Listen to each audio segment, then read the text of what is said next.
Olá, pessoal. Eu sou a Alessandra Cesário e hoje nós vamos conversar um pouco sobre econometria e contabilometria.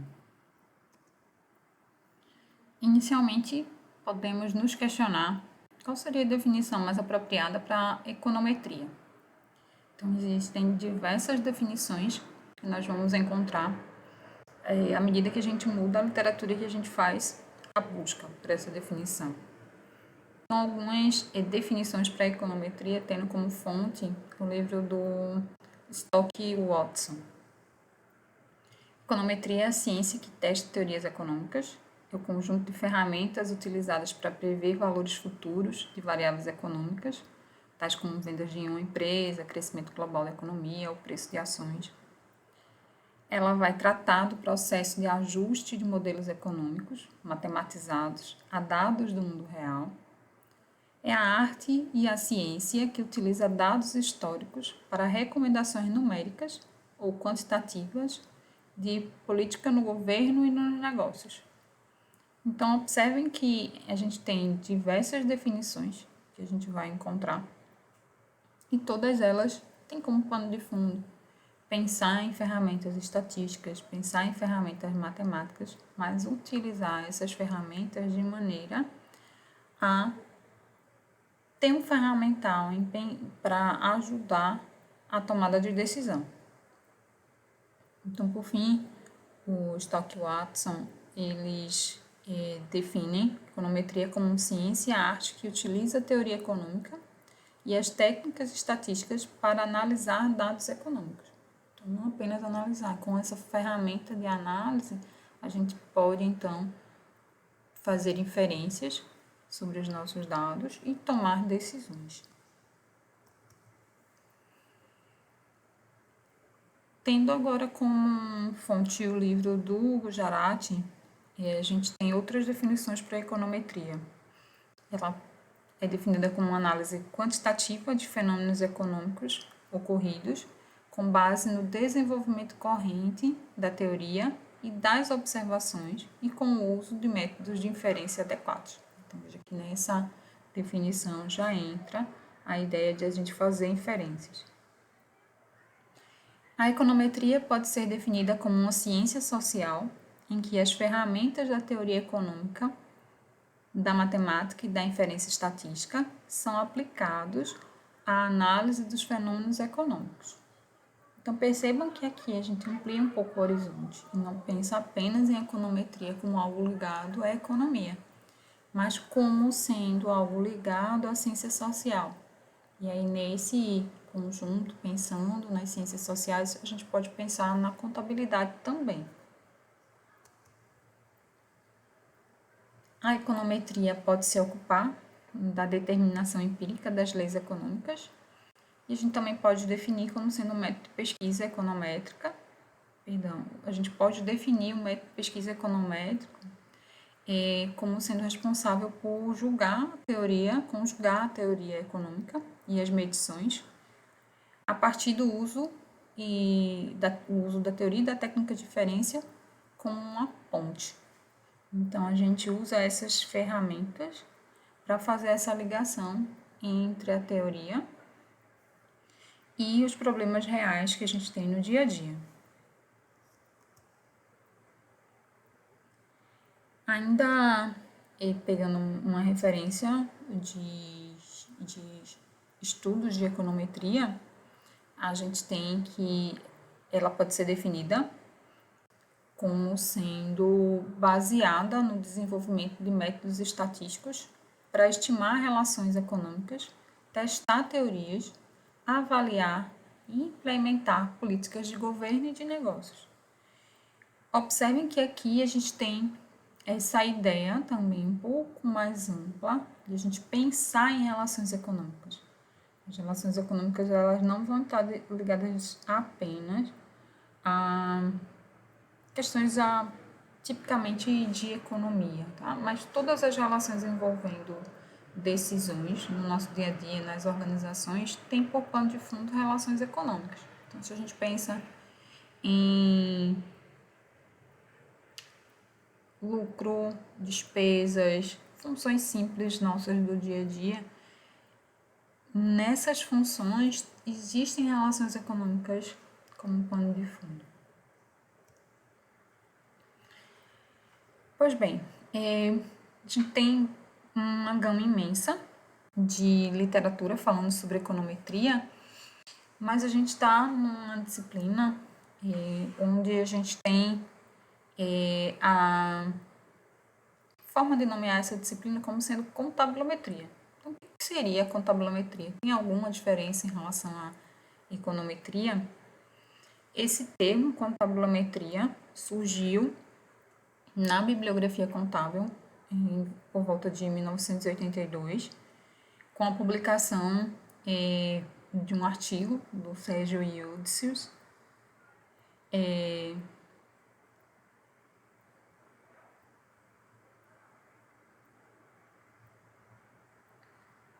o artigo ele foi publicado na Revista Brasileira de Contabilidade. E é nesse momento que ele apresenta o termo contabilometria. Ele cria o conceito bem parecido, bem semelhante com o conceito de econometria que a gente tem para a economia, e ele olha qual seria esse conceito, qual seria essa adequação que seria necessária, tendo em vista que o contexto em que ele vai estar inserido, ele vai ser mais voltado a questões da contabilidade. O Iudicius, ele define a contabilometria como sendo uma área de estudo ou uma disciplina inexplorada na contabilidade, cujo propósito seria a aplicação de métodos quantitativos na solução de problemas contábeis. Ele afirma também que contabilometria não vai ser uma simples aplicação dos métodos quantitativos nos problemas contábeis, mas pensa que a gente teria possibilidade, através da contabilometria, de avaliar a teoria contábil e as técnicas de inferência, analisando os seus resultados. Então, para o curso da gente, a gente vai estar tratando esses dois conceitos, de econometria e de contabilometria, como sinônimos.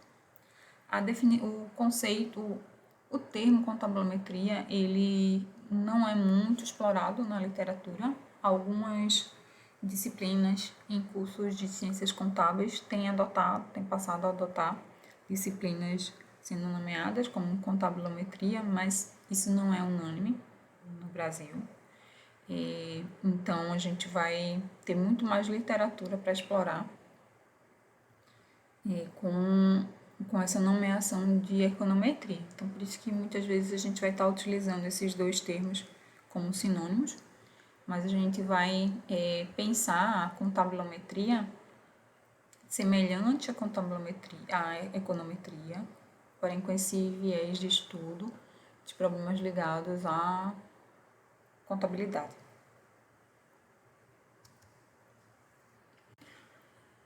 Como comentei brevemente, a gente não tem tantos achados literários com esse termo de contabilometria.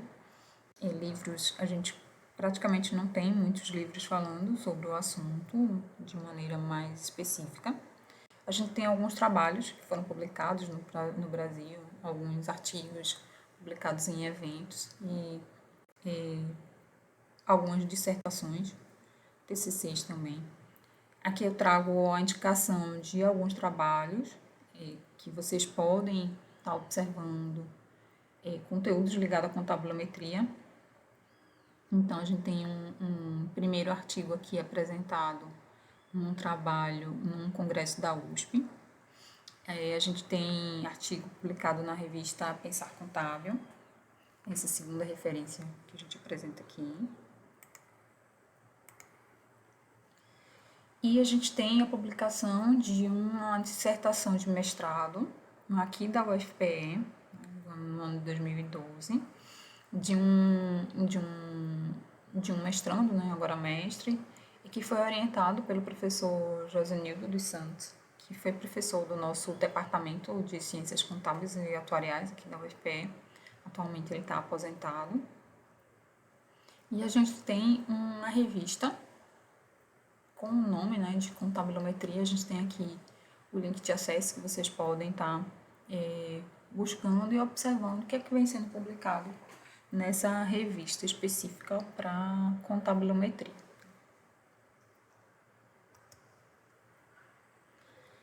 Então, vamos pensar e vamos observar agora como é que seria o método econométrico ou contabilométrico tradicional que a gente deve se deparar.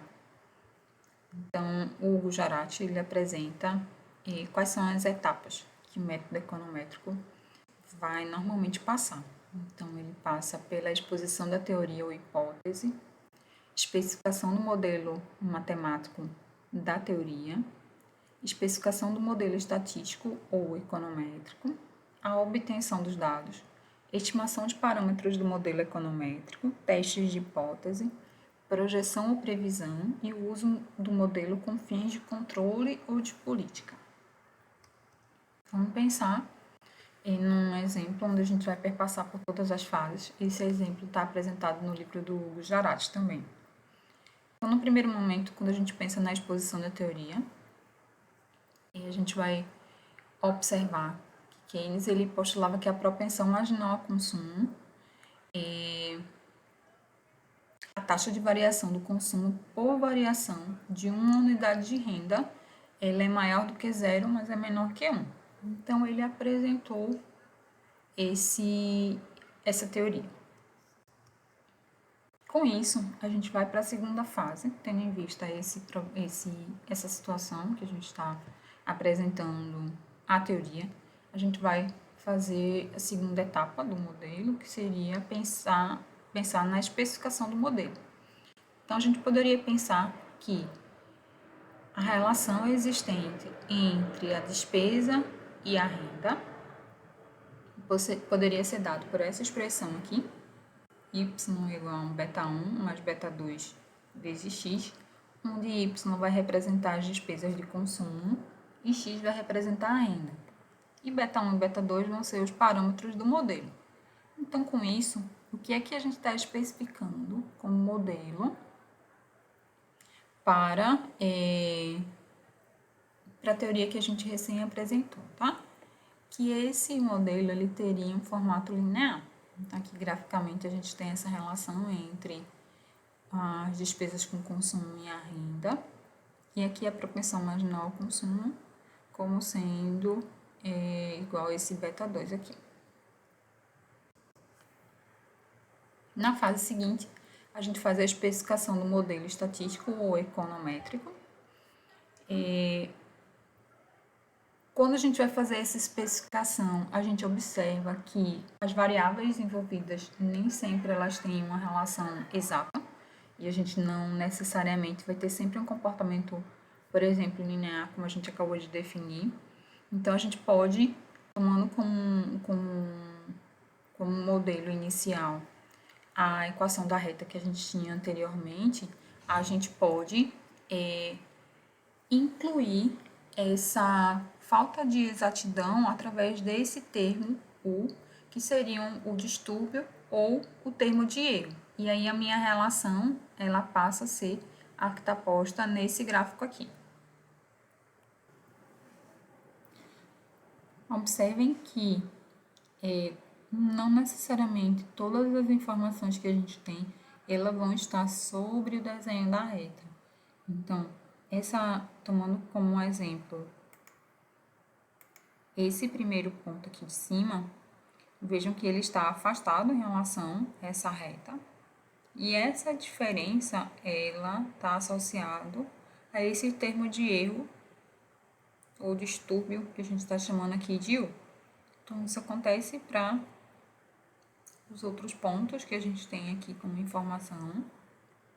Não necessariamente eles vão estar em cima da minha reta. Eles estão próximos, de fato, o formato da dispersão desses pontos condiz com essa equação da reta, porém, a gente vê que não é exatamente igual. E essa diferença é dada por esse termo de erro.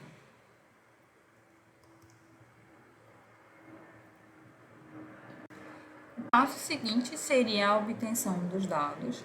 A gente vai observar que esses dados eles têm características diferentes, mas o que é importante destacar aqui é que a gente precisa ter dados para poder estimar o modelo econométrico. Nesse exemplo aqui, a gente tem a disposição dos dados para a construção do modelo, onde a gente está relacionando a despesa do consumo pessoal nessa variável y e a informação sobre o produto interno bruto nessa variável x. E aqui a gente tem informações como passar do tempo. Então, para a primeira linha eu tenho as informações do ano de 1982, por exemplo, e para a última linha eu tenho as informações para o ano de 1996. Então, para esse conjunto de anos aqui, a gente tem a informação tanto da despesa do consumo pessoal quanto do produto interno bruto. No momento seguinte, a gente vai fazer a estimação dos parâmetros do modelo econométrico. Então, a gente sabe que o formato, ele é um formato, a gente está supondo que o formato é um formato linear, e aí a gente usaria, para a construção desse modelo, a técnica de regressão linear. Utilizando os dados que a gente acabou de mostrar da tabela anterior, a gente conseguiria ter a indicação desse modelo aqui, a partir dos dados, tá?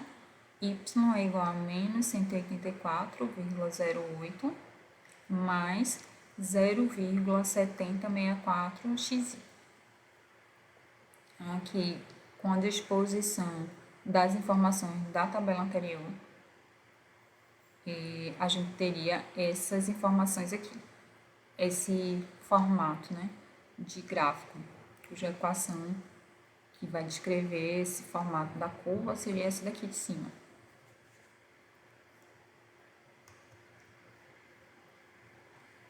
A etapa 6 é de testes de hipótese. Então, o que a gente executa nessa etapa é a formulação, testagem, né, de hipóteses a respeito das estimativas que a gente tem em relação ao que a gente acabou de montar, no modelo que a gente acabou de montar, no modelo econométrico que a gente acabou de apresentar, para verificar se essas estimativas elas estão de acordo com as expectativas que a minha teoria apresenta. É possível, na etapa 7, a gente fazer projeção ou previsão. Então, se a gente não tiver a refutação da hipótese ou teoria que a gente levantou inicialmente, a gente vai poder utilizar o modelo que a gente construiu para poder fazer a previsão de informações futuras. Então, se a gente pensar no modelo que a gente tinha anteriormente, a gente consegue, a partir de informações da variável independente, que é a variável x, essa variável x também é chamada de variável previsora, e a minha variável y vai ser a minha previsão. Então, a gente tem essa relação aqui, e para o ano específico de 1997, a gente teria a informação de qual o valor do x assume naquele ponto, naquele ano, e com isso a gente teria a possibilidade de fazer a previsão de qual seria o y correspondente. Voltando para cá novamente, ó, a gente tem uma relação aqui apresentada do ano de 1982 até o ano de 1996 das despesas de consumo em relação ao produto interno, do produto interno bruto. Então, o que a gente quer, se o nosso modelo é possível ser utilizado para fazer previsão, eu quero encontrar, então, para o ano de 1997, que seria a informação aqui seguinte, qual é o valor do Y, ou seja, qual é o valor das despesas de consumo pessoal, se eu conheço qual é o produto interno bruto. Então, aqui, ó, substituindo o valor do X correspondente, a gente acha qual seria o valor do Y equivalente.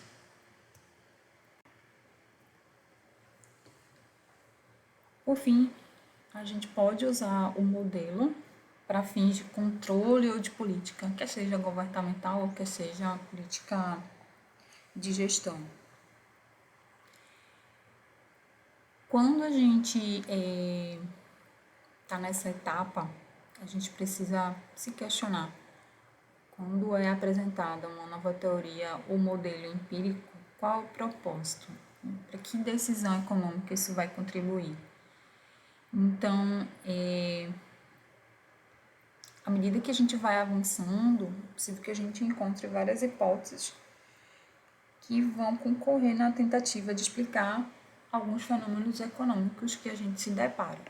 Então, todas as etapas que a gente percorreu até o momento vai fazer com que a gente consiga enxergar, né, modelos testados, verificados, em que a gente pode talvez adotar para fazer mudanças, né, de gestão, mudanças de política.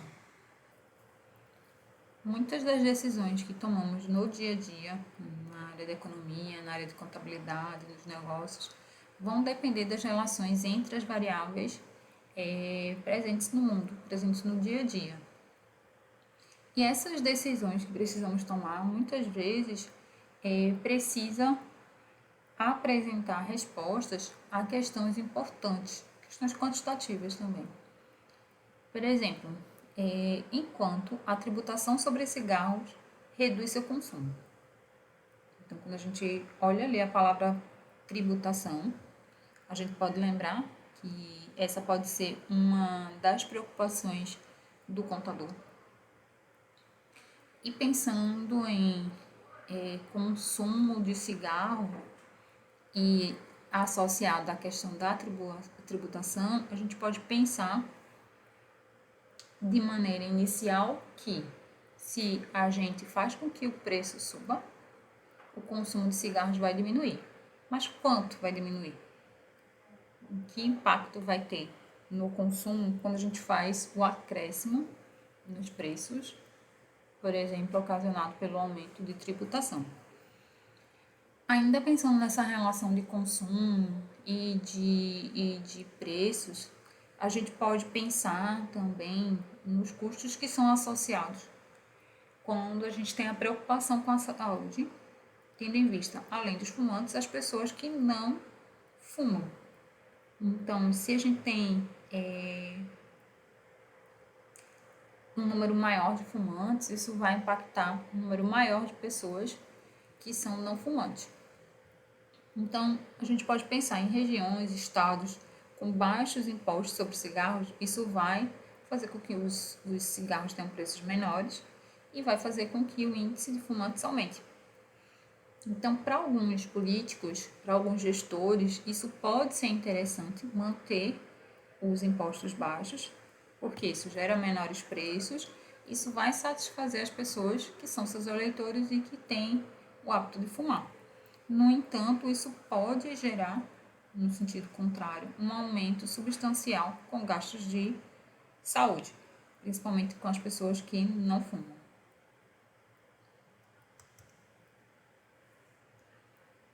A gente também pode ter interesse em responder a pergunta: qual será a taxa de inflação no próximo ano? Então, para a gente pensar nessa taxa de inflação para o ano seguinte, a gente tem que atentar que os economistas dos bancos centrais que são responsáveis por manter a taxa de inflação e observar qual o valor previsto para os anos seguintes, para o ano seguinte, para os anos seguintes. O que acontece é, se há uma projeção de um aumento da taxa de inflação, os juros eles também devem aumentar e devem aumentar num patamar acima para fazer com que a economia desacelere. No entanto, se essa projeção que foi feita ela for errada, isso pode acabar gerando uma recessão. Então, aqui a gente vê que para fazer essas previsões a gente necessitaria de utilização de modelos econométricos. Dentre essas questões que a gente acabou de comentar, existem outras questões também, mas em todas elas a gente observa que a gente precisa de informações para que a gente possa seguir o processo de fazer uma modelagem e posteriormente fazer inferências sobre as informações que a gente tem. Então, a gente vai passar a observar agora como é que é a nossa estrutura de dados, quais são as características que se tem. Então, primeiro o grupo de dados que a gente pode encontrar são dados de corte transversal. Ele consiste num conjunto de unidades. Essas unidades podem ser pessoas, empresas, setores, bairros, cidades, de amostra coletadas em um dado instante de tempo.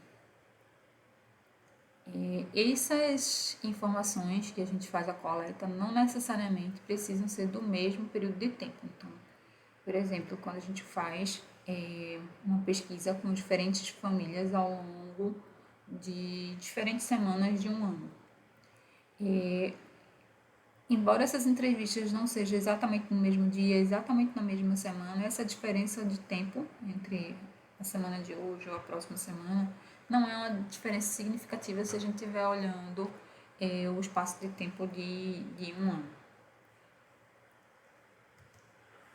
Então, aqui como exemplo, a gente tem um conjunto de dados de corte transversal sobre os salários e outras características individuais no ano de 1976. Então, a gente tem um corte nesse ano. Então, essas observações que estão sendo colocadas aqui, 526, um recorte de 526 observações desse ano de 1976, onde a gente tem aqui na primeira coluna o marcador para indicar qual é a observação que a gente está verificando. A gente tem informações sobre salário, sobre a quantidade de anos que a pessoa estudou, sobre experiência, se a pessoa é do sexo feminino.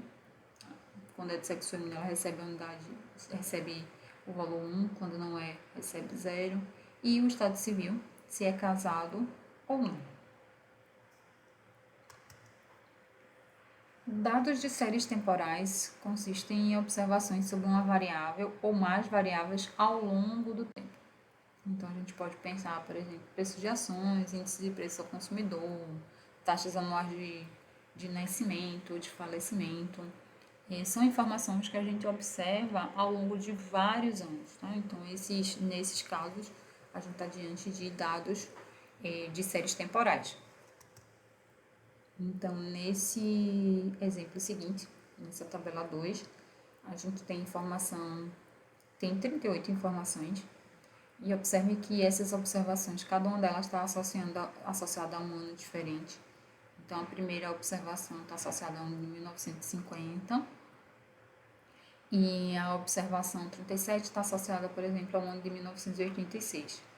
Aqui, essas outras variáveis indicam informações, né, referentes a cada uma dessas observações, que seria informações em relação a cada ano. Então, a gente tem, por exemplo, informações sobre o salário mínimo médio. Nessa última informação, a gente teria informações sobre a taxa de desemprego. E aqui, por exemplo, se a gente olhar nessa linha aqui, 3, esse conjunto aqui de informações seriam informações todas referentes ao ano de 1952. Para o ano de 1952, a taxa de desemprego, por exemplo, seria de 14,8.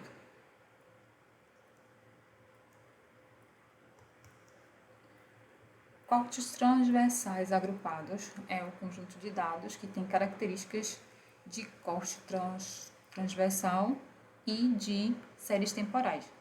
Ele mistura essas duas características, a característica de ser um corte transversal e a característica de ser de séries temporais. Quando a gente pensa em dados com essa característica, isso pode ser interessante para a gente poder fazer avaliação, por exemplo, de uma implantação de uma nova política ou de uma prática de gestão. Nesse exemplo aqui, talvez fique mais clara essa característica que a gente está relatando. A gente tem 520 observações nessa tabela, um resumo das 520 observações. Parte delas é relativa a um período de ano e outra parte é referente a um outro período de ano. Então, aqui, as primeiras 250 observações são referentes a informações do ano de 1993 e o restante das observações são referentes ao ano de 1995. Então, aqui, ó, se a gente considerar isso aqui tudo como um bloco, outro bloco, então a gente teria aqui a passagem do tempo, 93, 95. E se a gente pensar nas características de dados de corte transversal, a gente observa que para cada linha dessa de observação a gente tem informações para o mesmo período de tempo. Nesse caso aqui, para o ano de 1993. Então, todas as variáveis que são colocadas aqui são relativas a esse ano de 1993. Então, ela agrupa aí características, ela agrega características desses dois tipos de dados, cortes transversais e séries temporais. Dados em painel ou dados longitudinais consistem em uma série temporal para cada registro de corte transversal do conjunto de dados. As mesmas unidades do corte transversal, indivíduos, empresas, são acompanhados ao longo de determinado período. Vamos ver como funciona. Então, aqui a gente tem 300 observações. E aqui a gente tem, por exemplo, na linha 1, na primeira observação, a gente está olhando informações sobre a cidade 1. Essas informações aqui dessa primeira linha são referentes ao ano de 1986. E aqui a gente tem algumas informações sobre a quantidade de homicídio, qual a população da cidade, quantidade de policiais. Então, observe que aqui a forma como a gente dispõe é um pouquinho diferente. Então, a gente tem informação para um mesmo local, para uma mesma observação, para uma mesma unidade de observação, que nesse caso aqui pode ser a cidade, a gente tem informação ao longo do período de tempo, ao longo pelo menos de um período de tempo, tá? Então, as mesmas unidades do corte transversal, no caso que a gente está apresentando ali, seria informações sobre uma cidade, são acompanhadas ao longo de determinado período. Então, aqui a gente está acompanhando, ó, 1986 e 1990. Aí nas informações seguintes, a gente está olhando outra cidade, a cidade 2. A gente está olhando no ano de 1986 e no ano de 1990, tá? Isso acontece para o restante das informações. Então, a gente agrupa, quando a gente tem informações em dados de painel, a gente agrupa as informações que são referentes àquela unidade de observação, que nesse caso aqui seria a cidade, junto. Então, aqui, ó, uma unidade de observação ao longo de um certo período de tempo.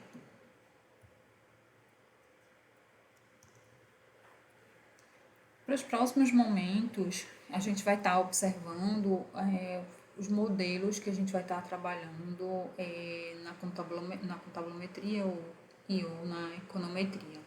A gente vai iniciar esses estudos usando os modelos de regressão simples e regressão múltipla.